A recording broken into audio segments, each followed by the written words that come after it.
Assalamualaikum warahmatullahi wabarakatuh. Selamat datang kembali di channel Victoria Story, channel yang menyajikan berbagai macam cerita bergambar horor. Simak terus ceritanya. Kejadian ini memang masih suasana hari raya. Malam itu, Panjul dan Ceplis sedang duduk di pangkalan ojek mereka berdua. Seperti biasa, mereka sambil mengobrol sambil menunggu penumpang. "Hei bro, sepi banget ya malam ini ya, gak kayak biasanya." "Iya nih bro, soalnya warga-warga di komplek ini kan sebagian belum balik dari kampung." "Iya juga ya, pantesan aja."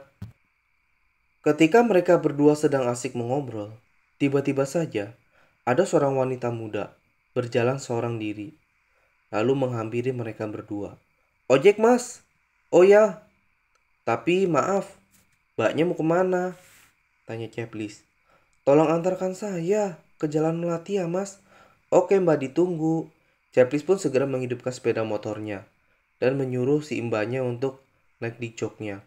Tak lupa, Ceplis pun memberikan helmnya. Dan setelah itu, Ceplis pun berangkat ke lokasi yang dituju. Dan ia juga tak lupa berpamitan dengan temannya, yaitu Panjul.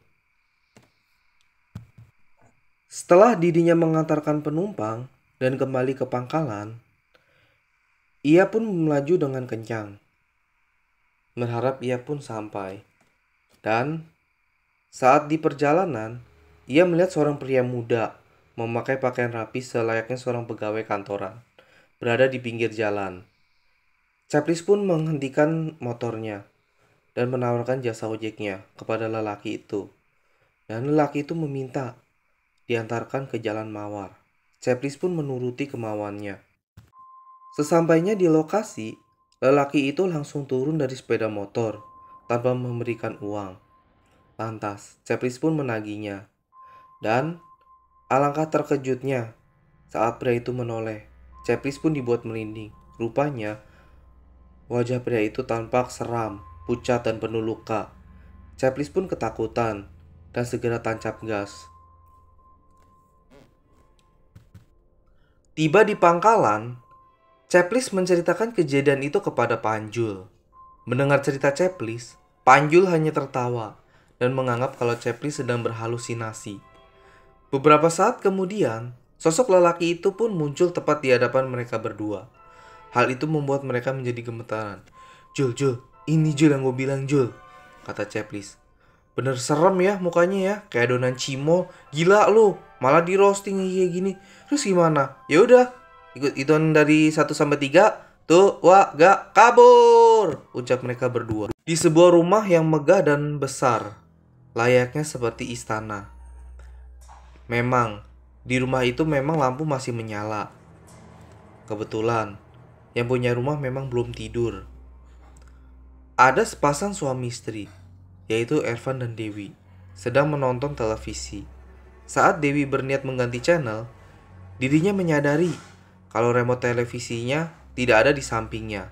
Lantas ia mencarinya. Namun, keanehan pun muncul. Ada tangan misterius yang memberikan remote televisi kepadanya. Lantas ia pun menoleh. Rupanya, yang memberikan adalah sosok hantu berpakaian rapi dan parlente yang dilihat Panjul dan juga Ceplis. Dewi pun berteriak histeris, berlari menuju kamar, dan juga disusul dengan Ervan. Kejadian ini pun juga dialami oleh Rania saat dirinya baru saja pulang berbelanja dari sebuah minimarket. Ia berjalan seorang diri, melewati jalanan utama yang biasa ia lewati. Malam itu ia merasakan kalau malam ini memang tidak terjadi apa-apa. Saat dirinya melewati sebuah pohon bambu, ia bertemu sosok hantu pria menyeramkan dan parlente menghadang dirinya. Hal itu pun membuat dirinya menjadi gemetaran. Dan Rania pun berbalik arah dan berlari. Tolong, ada setan parlente, tolong!" teriak Rania. Ia pun terus berlari. Lalu ia pun bertemu dengan si Bejo. "Loh dek, kenapa larian begitu?" "Ah, ada setan mas, setan berpenampilan rapi dan parlente." "Hah? Setan berpenampilan rapi dan parlente? Di mana itu?" "Di pohon bambu." Wah, ini nggak bisa dia biarin.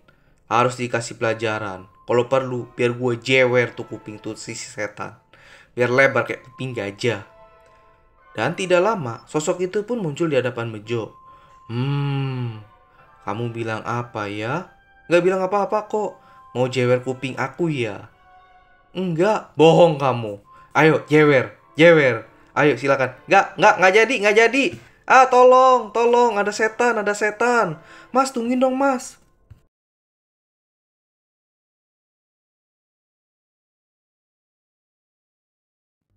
Dan demikianlah pada cerita kali ini.